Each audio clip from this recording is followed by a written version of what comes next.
Hello, hello, good morning. Good morning, everybody. Sorry for the delay. Good morning. Good morning, Good morning, guys. teacher. Hello, how are you guys? Sorry for the delay. I had an internet problem that I had to fix, so it took a few minutes. Sorry for that. So, how have you been? How was your week? Good morning, teacher. Good morning, everybody. Good morning, guys. Good. Good morning, teacher. Hello, boys and girls. How are you doing? Good morning, everyone.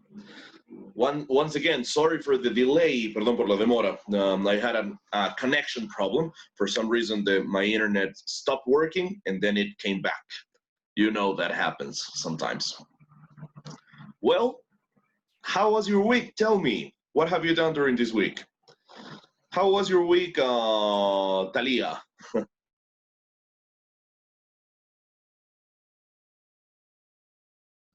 Good, teacher. Good morning. Good morning. Yes?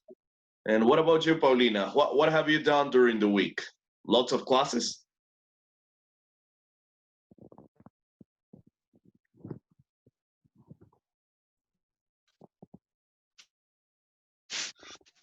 Okay, well, let's then get right into business. Let's continue where we left last week, okay? Let's continue with what we were doing in the previous week. So, as you remember, we have different ways to speak about the future, and just to have a quick summary of those things. Very quick, we already did this, but anyway, very, very quick, quicker than the last time. Let me share the screen with you and have this ready just in a second.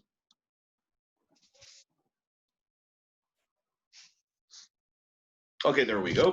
So, faster than last time, even faster than last time. Más rápido que la vez anterior, but let's do it. So, you know, we have the future simple, the future continuous or progressive. Let me just check the chat for a second.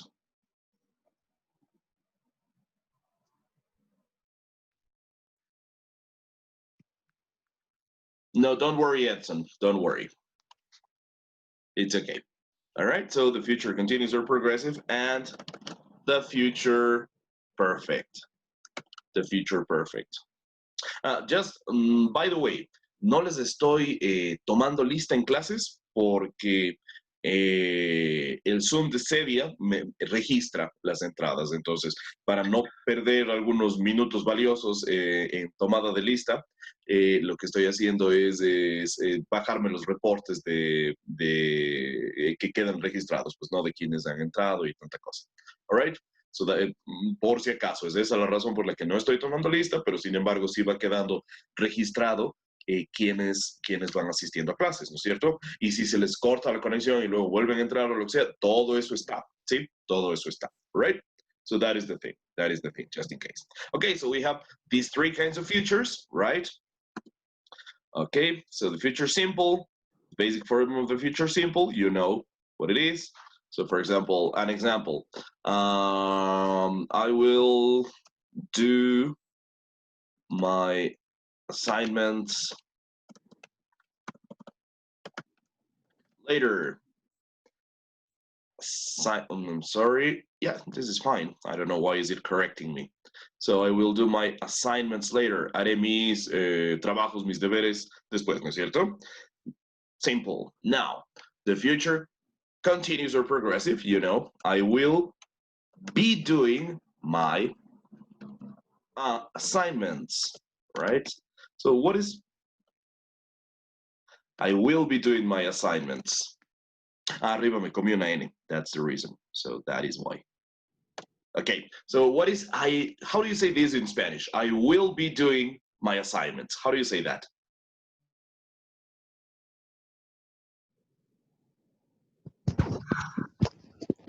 Yo estaré haciendo mis tareas. Exactly, very good, excellent. And finally, So that is like the continuous action. Remember that it's the process, right? And now let's take a look at the future perfect. I will have done my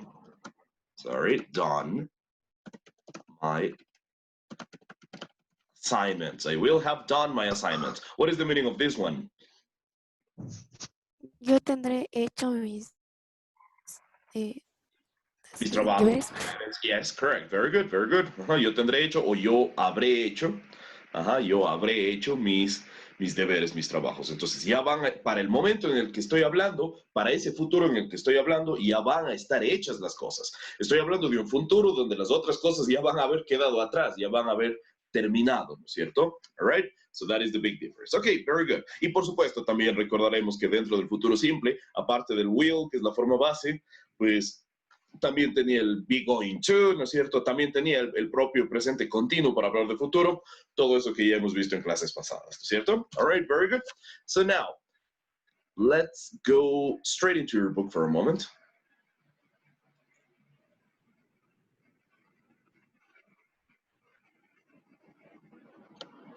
Just a second here.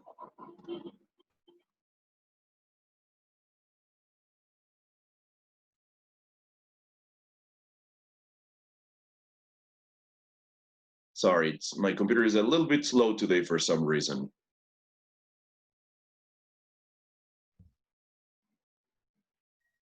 But anyway, so good. Now, as you might remember from our last class,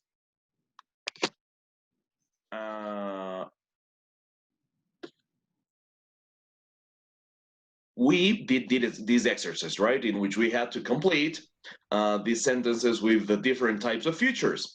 And we already had the answers for these. So now let's do a little bit of speaking with these, okay? Let's speak a little bit about these predictions, okay? As you can see in the next page,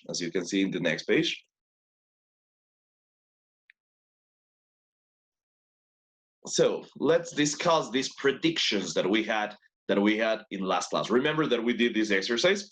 So for example, sometimes in the future, buildings will have green walls and roof gardens to help retain carbon dioxide, right? Remember that? Number 2, by the end of this century, para fines de este siglo, half of the Amazon rainforest will have been deforested, habrá sido deforestado. In 50 years, the world population will reach or will have reached 9 billion. Now, 100 points for whomever answers this question. What is the meaning of, or how do you say in Spanish, 9 billion? How do you say in Spanish, 9 billion?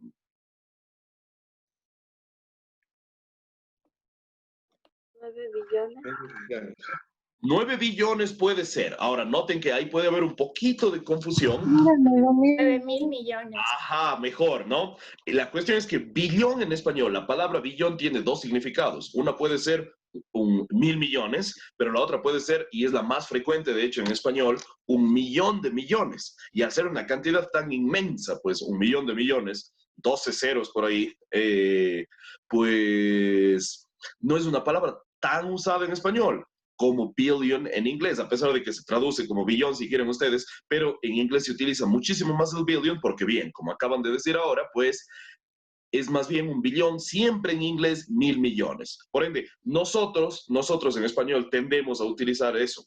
El presupuesto del Estado se redujo en 2.000 millones de dólares. No decimos en 2 billones de dólares, sino preferimos decir en 2.000 millones de dólares, incluso para evitar confusión. En inglés es como que más clara, suena, es más sonora por algún motivo la diferencia entre million y billion, ¿sí? Entonces, muy típico en inglés, en vez de decir, por ejemplo, en este caso, 9.000 millones, pues decir 9 billones, 9 billion. Entonces, siempre están atentos a eso, porque es muy típico, no es tan típico en español, pero en inglés es súper típico, y entonces por eso es bueno tener oídos y mente abierta para aquello. All right, very good, very good. Entonces, 9.000 millones. Let me just, I'm putting a human name in here.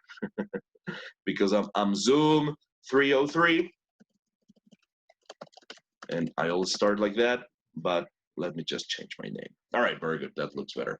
Okay, so sometimes in the future, buildings will have green walls and roof gardens, all right? And we were in number 3. In 50 years, the world population will reach or will have reached 9 billion.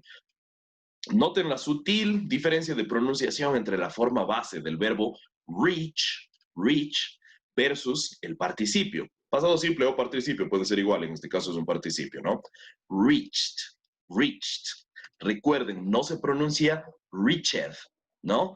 Para casi cualquier verbo que sea con ed, los verbos regulares, pues no, en pasado, simple o participio van con ed. Esa ed, recuerden, no se olviden que la e tiende a no sonar. Sí, entonces, por ejemplo, en este caso, no reached, sino reached. Entonces, ¿cuál es la diferencia sutil entre la forma base y el pasado? Que esa ed suena como una T, básicamente. En resumen, eso es, ¿no? Reach, reached. Hagamos una cosa. Let's do a little exercise so you remember these. I'm going to say a few verbs, a few regular verbs, and you're going to tell me if I said the base form or the participle. So you're just going to say base form, participle, okay? And, or past. Digamos past porque puede ser el simple o el participio. Digamos solamente past, okay? Base form or past, okay? Base form or past. Let me give you a few examples. If I say work, that is the base form.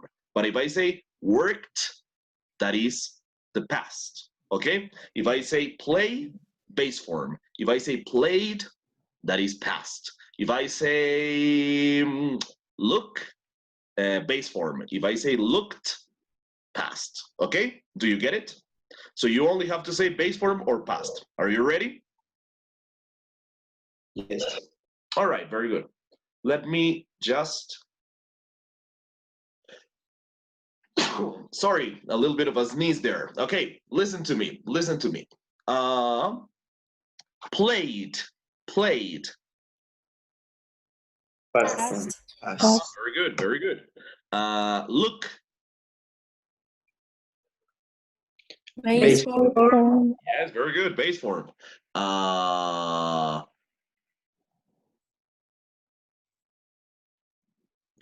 Sorry, a little bit of a connection problem. Looked.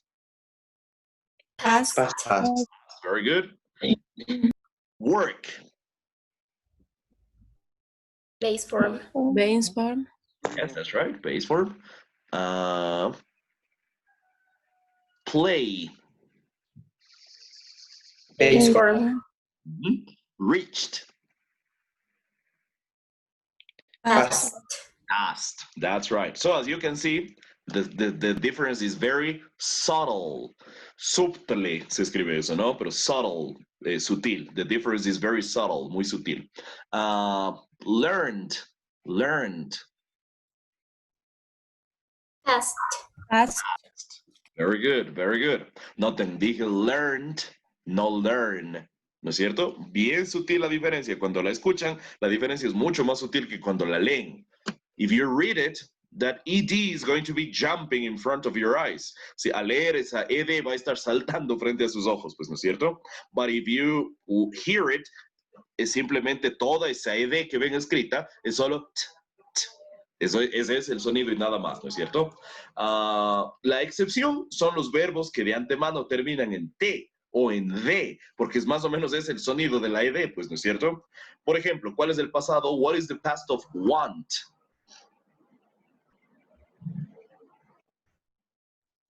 Wanted.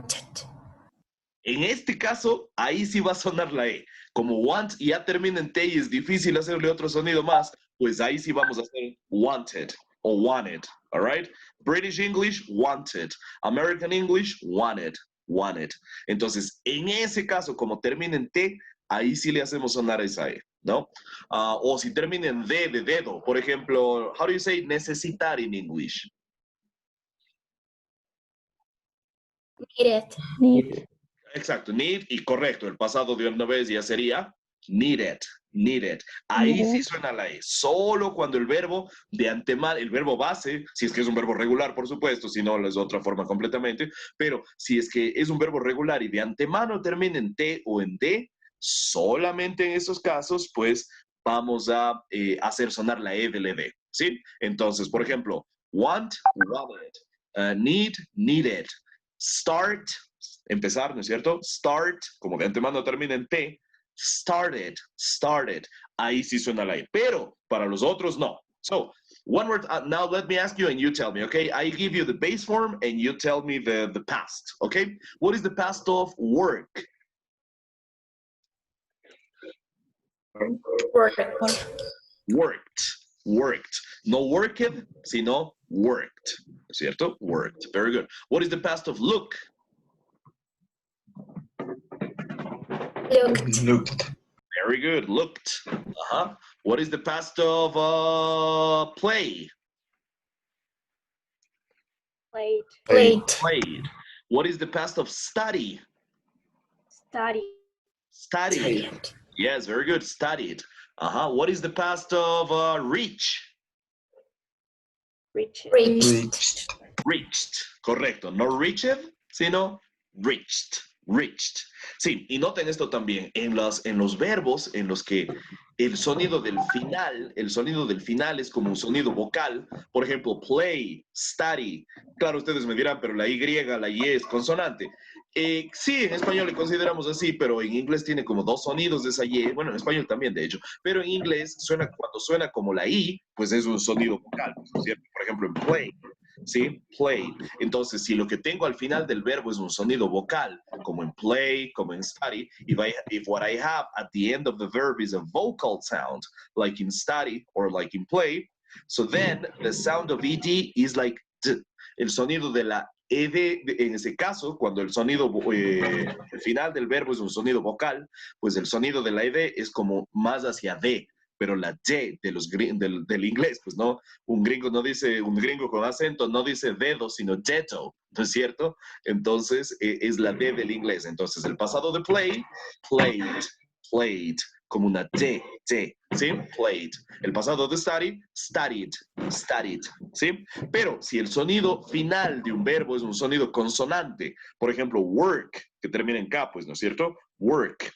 Esa ed prácticamente suena como la T del inglés. Ahora, ¿cómo es la T del inglés? T, ¿no es cierto? Como table, ajá, como, I don't know, tank, ¿sí? Es la T del inglés, pues, ¿no es cierto? Entonces, el pasado de work, worked, como poniéndole una T al final. Esa ed entera suena como una T en ese caso, ¿no? Worked. El pasado de look también es un sonido consonante, entonces, looked. El pasado de reach, que tenemos aquí, de alcanzar.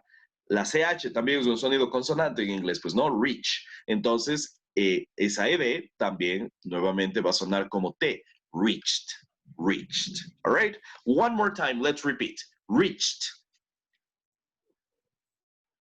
Reached. Very good. Excellent. Very good. Played.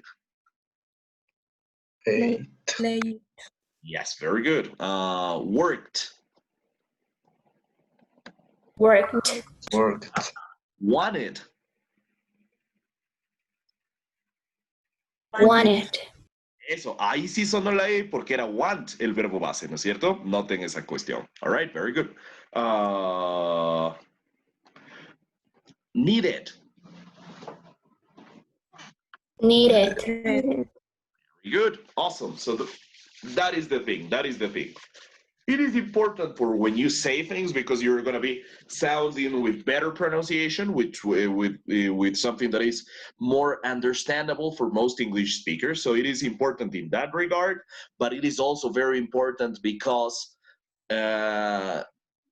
native speakers speak that way. So whenever you hear someone speaking, it's going to be hard for you to differentiate if they are speaking, for example, in the present or in the past, or if they are using a participle in the cases that where it is needed, if you are not aware of that difference in pronunciation. Okay. Well, anyway, very good. Just a little parenthesis that I wanted to make there. Okay. Very good. Now, let's go to number 4. In the future, most of the population will be living or will live in cities, right? Notice that, as I told you in the previous class, there are many cases in which you could use the future simple or the future continuous. Like, for example, will be living, future continuous, will live, future simple. En el futuro, la mayor parte de la población estará viviendo en ciudades o vivirá en ciudades. Cualquiera de las dos me funciona, me suena bien, ¿sí? Es por el tipo de verbo y por el contexto. All right, very good. Y hay casos también en los que podría ser el simple o el perfecto. Por ejemplo, en la 3, en 50 años la población del mundo alcanzará, simple, o habrá alcanzado, perfecto, 9,000 millones. Entonces, ambos tienen sentido, ¿no es cierto? Entonces, igual que en español, esto es muy similar al español. Y claro, también sí hay casos en los que de ley obligatoriamente es uno u otro, ¿ok? Lo que sí prácticamente nunca pasa es que en una misma oración podría aplicarse el perfecto o el continuo, ¿no? Eso sí son muy distintos los dos. All right, very good. Now, let's go with number 5. Soon, computers will become more intelligent than humans. Do you know a guy called Elon Musk? Do you know a guy called Elon Musk by any way? The name is a little bit strange, but his name is Elon Musk. You know him? He's the owner of SpaceX. Yes, that's right. Correct.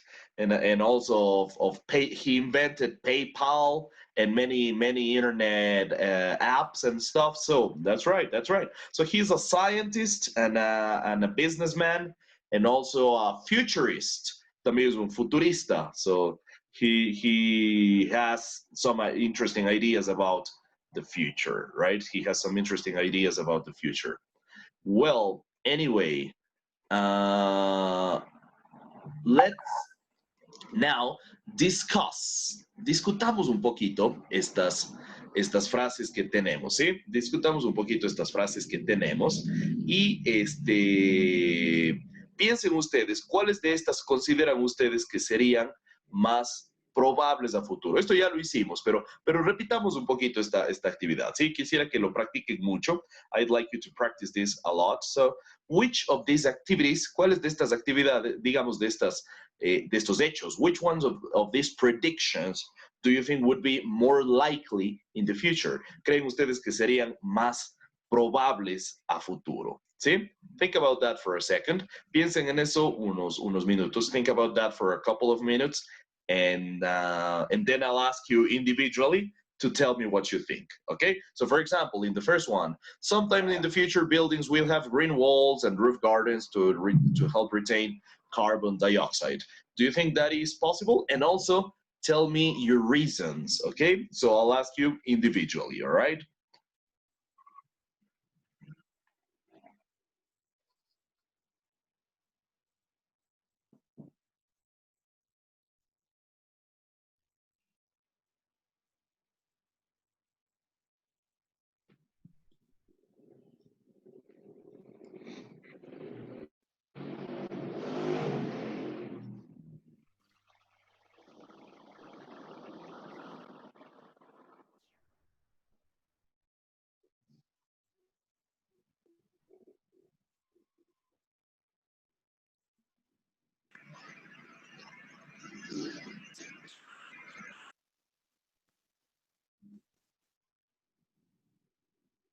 Hello, good morning.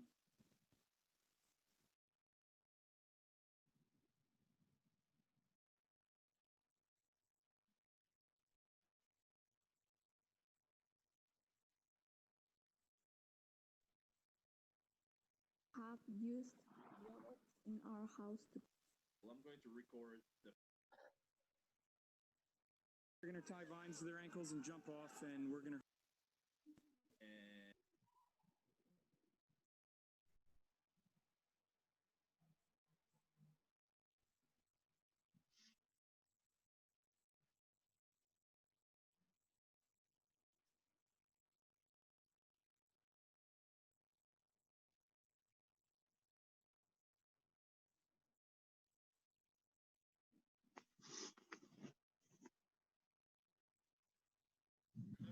More than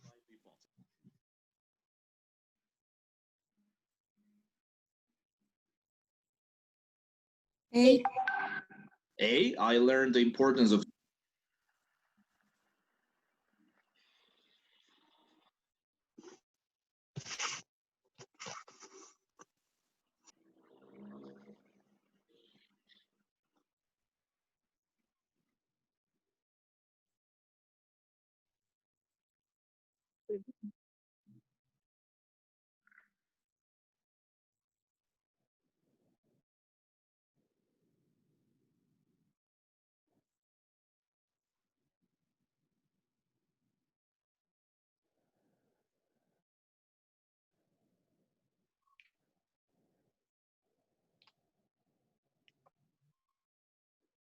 que vemos a lo largo de la semana, porque dado que solo tenemos un día de clases a la semana y que son 5 horas, pues los trabajos que tenemos, pues les mando de una vez para el próximo sábado, pero traten de irles distribuyendo, ¿sí? Procuren no dejar todo para cuando ya se acerca, para cuando ya está súper cerca el sábado, o hacer todos los deberes del viernes, ¿no? Procuren irlos haciendo a lo largo de la semana para que no se estresen y para que puedan hacerlo mejor también. All right? So keep that in mind, everybody, and I'll see you next class. I'll see you next Saturday. All right, guys. So tell me what you think about the first one. What about you, Domenica? What do you think about the first one? Do you think it is possible, and why do you think it's possible?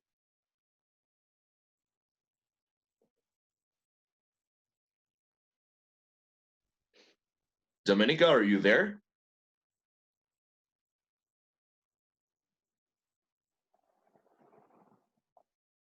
Okay, let's go with Emilia.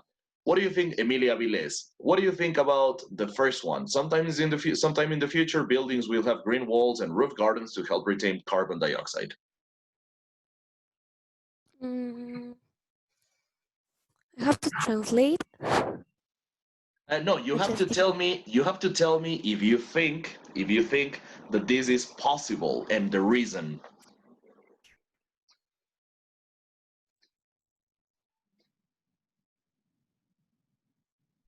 Do you think this is likely? Yes.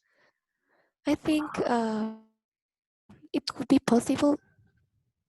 All right. I think because in the future, a lot of people is going to have everything is going to be the same for everyone.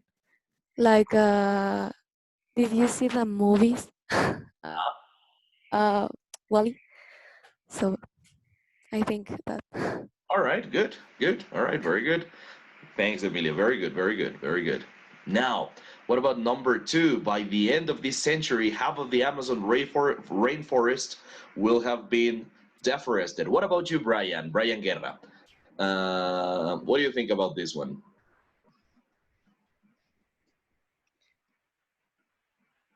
About what? Excuse me. The second one, by the end of this century, half of the Amazon rainforest will have been deforested. Do you think this is likely? Do you think this is possible? And why?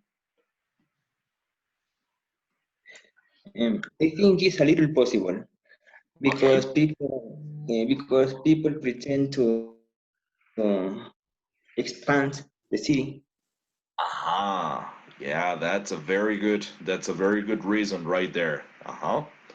All right, very good. Very good. Thank you, Brian. Very good. Now let's go with number 3. In 50 years, the world population will reach or will have reached 9 billion. What about you, Brian Parrales this time? Okay, Brian Simon Parrales. What do you think about this one?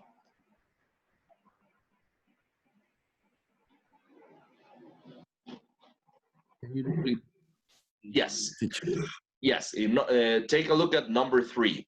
In 50 years, the world population will reach or will have reached 9 billion. Do you think this is possible, and why?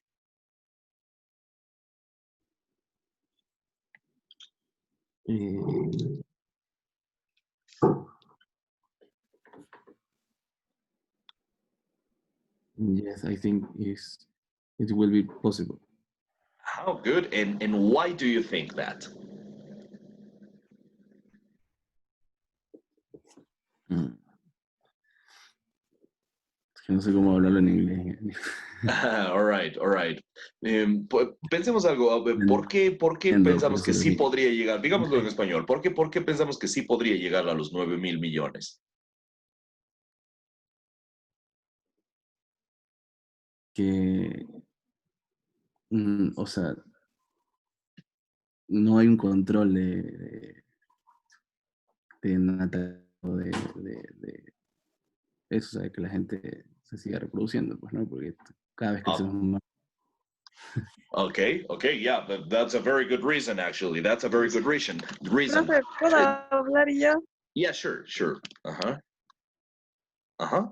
O sea, yo pienso que no vamos a llegar a los 9 billones porque actualmente tenemos 7.800 o sea, 1.000 millones. Ajá. Y no, o sea, es un número muy elevado en años, creo yo. Aparte que las nuevas generaciones en sí no creo que vamos a tener hijos, la mayoría, no sé, Se está creo empezando yo. a reducir. Ajá, ambos son buenas razones en realidad. O sea, yo creo que, claro, es muy difícil saber qué mismo va a pasar. Creo que ambos son muy buenos argumentos. Entonces, so what Brian says is that there is no control in birth control, right? There is no control in the growth of population. Tal vez esa palabra, ese vocabulario era el que nos podía servir. No, there is no control in the growth of population. There is no control in the growth of population. Esa palabra puede ser bastante útil, ¿no? Si no le conocían, growth. Let's put it here. Okay, growth. Es el crecimiento, ¿no es cierto? The growth. So, what Brian says is, there's no control in growth population. Ahora, lo que Dana nos dijo, tal vez Dana podríamos intentar decirlo ahora en inglés, en este caso. Could you try to say it in English now?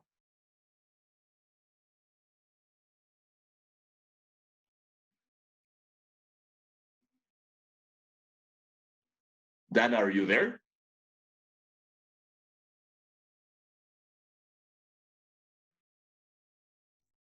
Sorry, I had a connection problem. Sorry, guys. Sorry, everyone. I had a connection problem again, so my connection broke down, but I'm back. I'm back again. So, as I was saying, what Brian said is interesting, that there is no control in the growth of population, right? En el crecimiento de la población. Good. Now, Dana was saying something interesting as well, like countering that argument, como en oposición a ese argumento. Good. And I was asking Dana, could you now say it try to say that the same thing, but in English? Could you try to say that in English?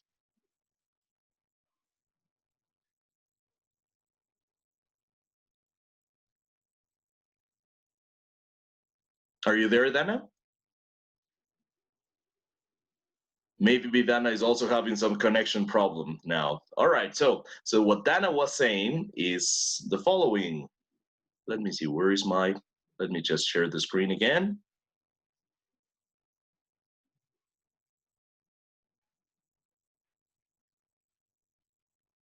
Let me write something for you here.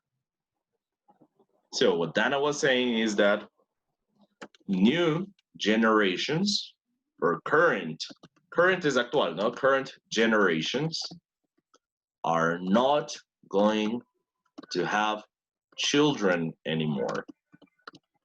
No van a tener hijos. Ahora, tal vez, claro, la verdad posiblemente esté en un punto intermedio a la verdad absoluta entre lo que dice Brian y lo que dice Dana. No, the truth might be found, maybe. I'm also making a prediction here. I'm not sure.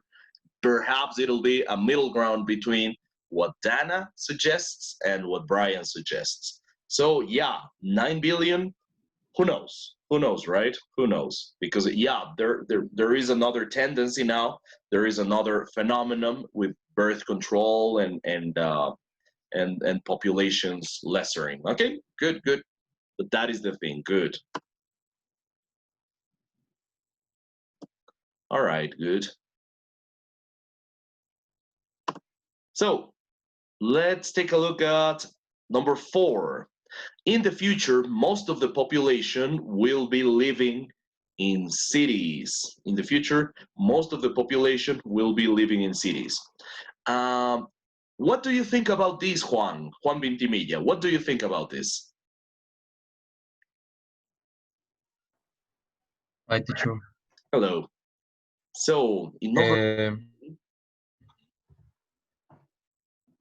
For me, it's possible because the human will increase the cities or build more house and building for living. Yeah, that's right. We tend to expand the cities, like exactly like what was said before about the rainforest. Yeah. That's a pretty reasonable argument, right? I don't know if right now, currently, even though we have a lot of cities and some very big cities, but still most of the population live in the country, which is interesting, right? Like, for example, as I was saying in a previous class, if you think about the United States, you would think that most people there live in the cities, but actually there's still more people living in the country. So even though you have some massive cities like New York, like Los Angeles, like San Francisco, like Detroit, like Chicago, right? But anyway, all right. It is possible. I think what you say is very, very possible. Also, it depends on what future, right? Because they don't say in this case. It's very open, right? It could be in the future. So what is that, in 50 years, in 100 years? Who knows? But yeah, very good, very good. And now, number 5. Let's finish with this one, okay? Let's end it with this one. Number 5. Soon, computers will become more intelligent than humans. What do you think about this one, Giovanni Kituisaka? What do you think about number 5?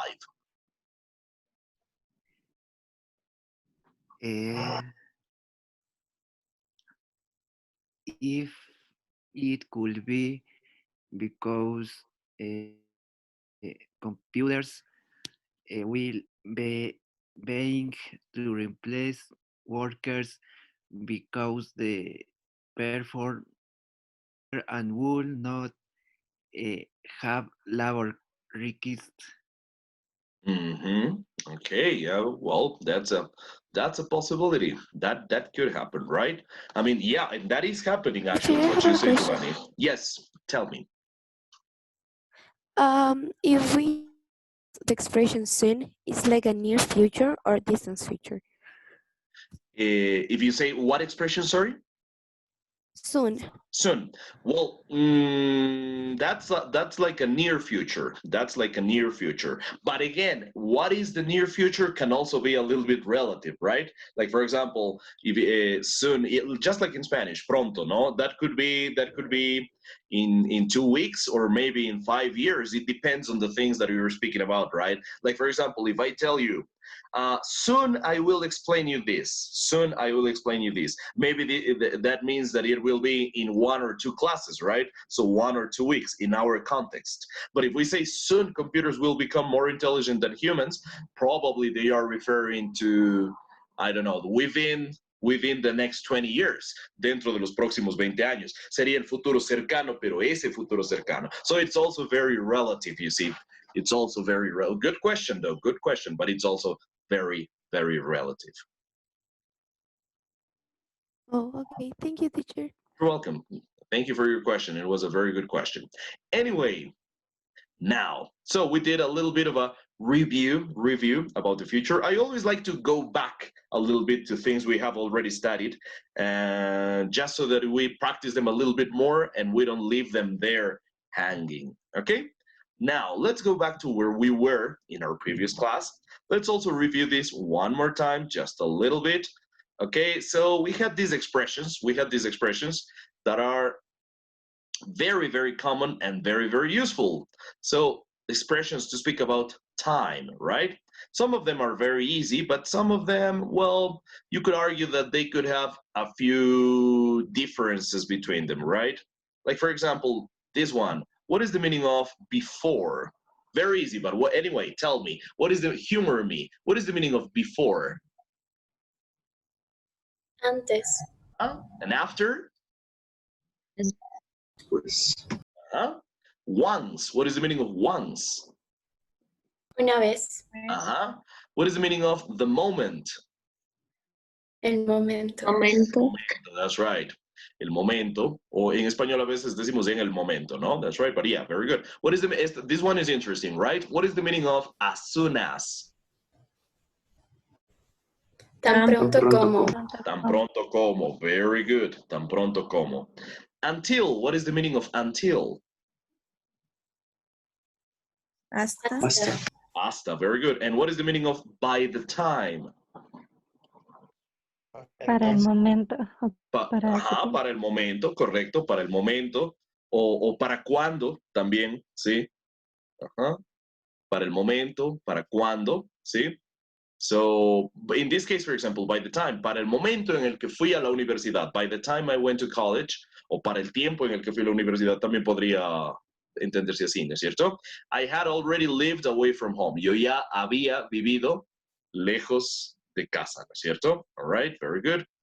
O fuera de casa. Okay, good, good. Let's read these examples one more time, just so that you remember them a little bit, all right? So, for example, before I graduated, en este caso noten que sí hago sonar la E, porque graduate termina en T, ¿no es cierto? So, before, bueno, graduate termina en E, pero el sonido final es T, pues, ¿no es cierto? Entonces, aquí sí hago sonar la E del graduated. So, before I graduated from high school, I had never worked. Can you say that in Spanish? Can you say that one in Spanish?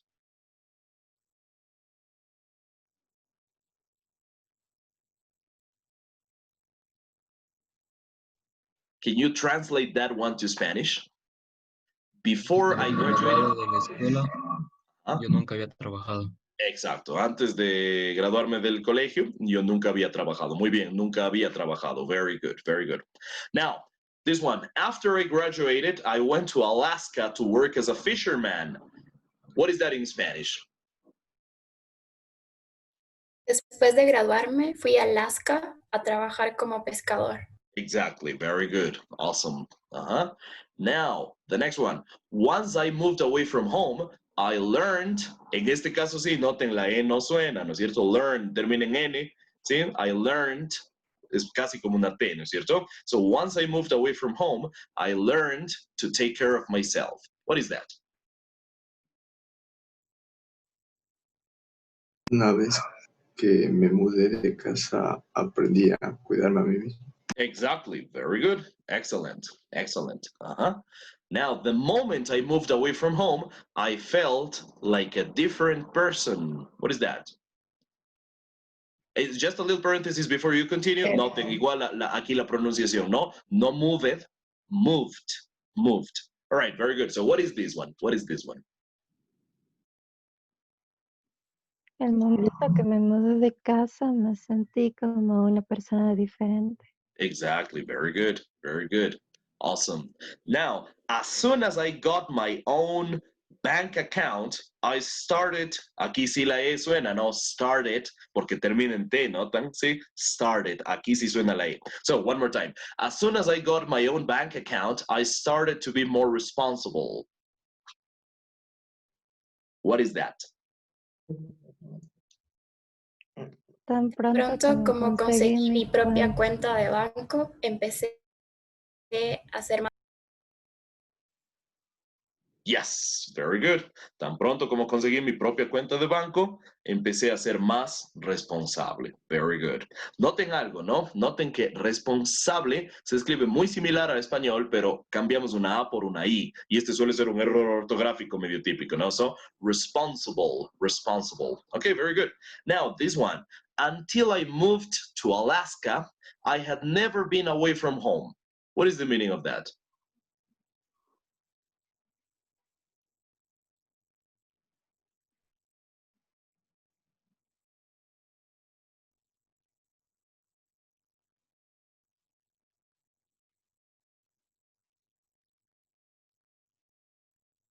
What about? Hasta que me mudé a Alaska, nunca estuve tan lejos de casa. Sí, casi, casi, sí. Nunca había estado lejos de casa. Bien, ¿sí? Entonces, hasta que me mudé a Alaska, nunca había estado tan lejos de casa. Very good, very good. And the last one. By the time I went to college, I had already... Este ya nos dijo, ¿no es cierto? Para el momento en el que me fui a la universidad, yo ya había vivido lejos de casa. All right, very good. También ya hicimos este ejercicio de aquí. We already did this exercise here. But remember these expressions. These expressions are very useful, very useful. And especially probably the ones that are hardest to remember are these ones, right? As soon as, tan pronto como, y by the time, para el momento en el cual, para el momento en que. All right, very good. Now, let's go into the next page for a moment. And let's do this listening that we have here. Turning points. What is a turning point? What do you think is a turning point? Turning points. What do you think is a turning point? Any idea? Punto de retorno. Ah, ese sería más bien como un returning point. Casi, casi, ¿no? Si le ponemos el re al comienzo, returning point. Entonces el momento. Por ahí va la cosa, es exacto, como un punto de cambio, Recuerden que turn es dar la vuelta, girar, ¿no? O sea, literalmente sería como puntos de giro, pero se refiere, sí, a puntos de cambio en el sentido de que hubo un cambio importante en el rumbo que tomaba mi vida, ¿sí? Turning points, como puntos de inflexión también podríamos decir, ¿no? We could also translate it as that. All right, so, for example, think about this. What have been some turning points in your life? What have been some turning points in your life? Have you had any turning points in your life? I'm sure you have. You must have. Maybe when we was in the high school, and then we was in the university and that kind of stuff. Yeah, that's right. So yeah, for example, that's right. Going from high school to university, that is a big turning point, right? That's right, Emilia. Very good, very good. So yeah, and you know, so many things like I don't know, when you met your current, I don't know, if you are in a serious relationship right now, if you have a serious partner, a boyfriend or a girlfriend, the moment you met that person, probably that was a big turning point, right? Or even if you broke up with somebody, that is also an important turning point, that it's going to establish different outcomes in your life, or maybe so many things, right? Or not in a relationship necessarily, in a romantic relationship, but also friends, also people you met who taught you things. Those also could be important turning points. Or maybe you went in a trip to a place and you learned a lot, and your way of thinking also changed. That could be also a big turning point, a big turning point. Okay, very good. And sometimes we have turning points for the worse. Sometimes we have turning points for the worse. A friend of mine had struggled years and years with drug addiction. He got addicted to cocaine about 10 years ago, and he has struggled with that for a long time. He was a teacher at the state university, a professor there, profesor en la Universidad Estatal, but he lost his job there because of this. This addiction was actually giving him a lot of problems. You know, some people just try drugs once in a while and it's okay, but for some people, it becomes a big problem, right? For some people, it becomes a big problem. So that can also be a turning point, but a turning point for the worse. So you could have different turning points in your life, okay? So with that in mind, let's listen to these turning points. Listen to 3 people describe important events in their lives. Complete the chart. So we have 3 people. We have Nari, we have Anthony, right? Mi tocayo, we have Anthony, and we have Karina, okay? So try to write down what were the turning points first, okay? First, let's listen and just try to fill this column, all right? What was the turning point? Okay, are you ready?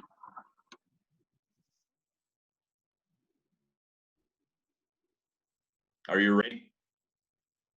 Yes, teacher. All right, good. Let's start. Page 74, Exercise 4, Listening, Turning Points. Can you hear the audio? Yes, teacher. Yes, teacher. Yes, Thank you. Part A. Listen to 3 people describe important events in their lives. Complete the chart. Good morning, listeners. I'm Mark Markinson, and we're back talking about turning points. Those moments when something happens in our lives, and afterward, we're never quite the same. Let's go to our first caller, Nari. Hi, Mark. I'm South Korean and came to Boston by myself when I was 17. Transitioning was hard. I had studied English but had never practiced with anyone. I was so nervous at first, and the second week I had to buy a cell phone. I was terrified, but the salesperson understood my first question and I understood his answer. The moment that happened, I knew I was going to be okay with my English and get my dream job in Boston. So I guess buying a cell phone was my turning point with my English. Thank you, Nari, and your English sounds great. Let's go to... All right, now before we continue, let's finish up with this one. So, did you get it? What was Nari's turning point? When she bought a cell phone. Yeah, that's right. She bought a cell phone, and that was a turning point. But why was that? And why was that? Well, we'll get into that later. Okay, so yeah, buying a cell phone was her turning point. So to buy a cell phone, it was her turning point. Now let's listen to what happened to Anthony. Anthony. Hi, Mark. Well, I started working for myself 1 year ago. What made you decide to do it, Anthony? I was doing graphic design for this company, and I was bored. I didn't like the company or town I lived in. I wanted to work for myself. I'd say my turning point was the day I started looking for my own clients online. As soon as I did that, I knew I was serious. I started doing freelance work, saving money, and 1 year later I quit my job and moved to Chicago. Love those entrepreneur stories. We have time for one more call. Hi, I'm Karina. I'm a doctor, but I didn't always know that was my calling. My aunt had cancer, and I took... So, what was Anthony's turning point? Did you get it? For himself. Could you repeat that, please? Because the connection was bad. Could you repeat that, please? Worked for himself. Yeah, that's right. He worked for himself. That's right, for the first time. Okay, very good. Very good. And now let's listen to what Karina has to say. Okay, let me just go back a little bit. Excuse me, guys. With this bar, it has become a little bit difficult to move back and forth. En el sistema anterior que tenían estos cursos de Cambridge, del Interchange, lo lindo era que podía retroceder esta barra con absoluta libertad, no era como la barra de YouTube, entonces con mucha precisión podía mover este knob, esta perillita, hacia atrás o hacia adelante. Ahora no me da ese chance, entonces tengo que estarle buscando con clics y se vuelve mucho más engorroso el buscar un momento preciso. All right? So have a little patience with this. Love those entrepreneur stories. We have time for one more call. Hi, I'm Karina. I'm a doctor, but I didn't always know that was my calling. My aunt had cancer, and I took care of her during the hardest part of her treatment. After she finished treatment, she told me I had taken better care of her than any doctor. That's when I knew I wanted to help people like her. So my aunt's sickness was my turning point to decide my career. And I'm sure your aunt is very proud. Thank you for sharing, Karina. All right, so what was Karina's turning point?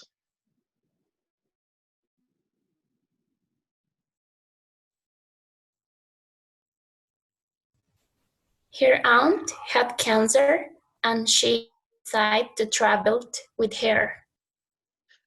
Very close, very close. That is right. Her aunt had cancer, and she decided to take care of her. Y ella decidió cuidarle, no? She decided to take care of her, and then she, well, and now, very good, but that was very good. Now let's listen again.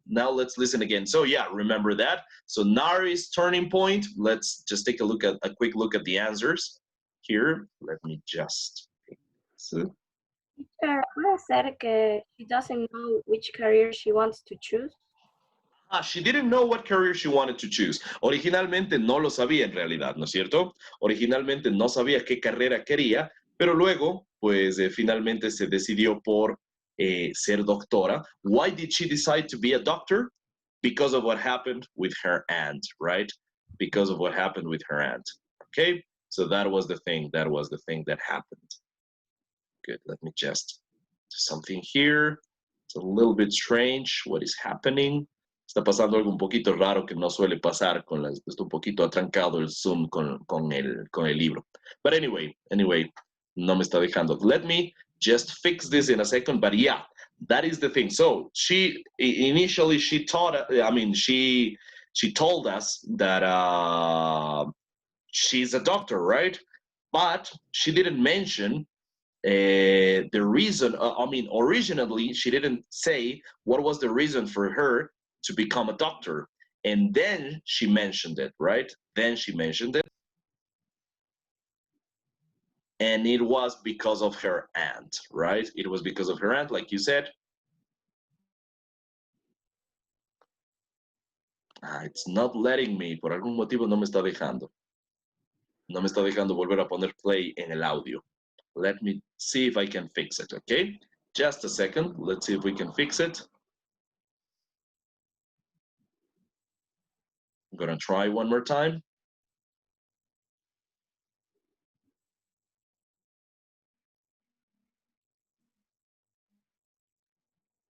Okay. Just a second, guys. Sorry. Just be a little bit patient.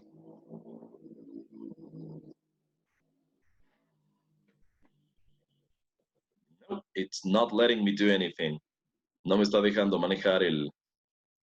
A ver si tal vez le pongo así.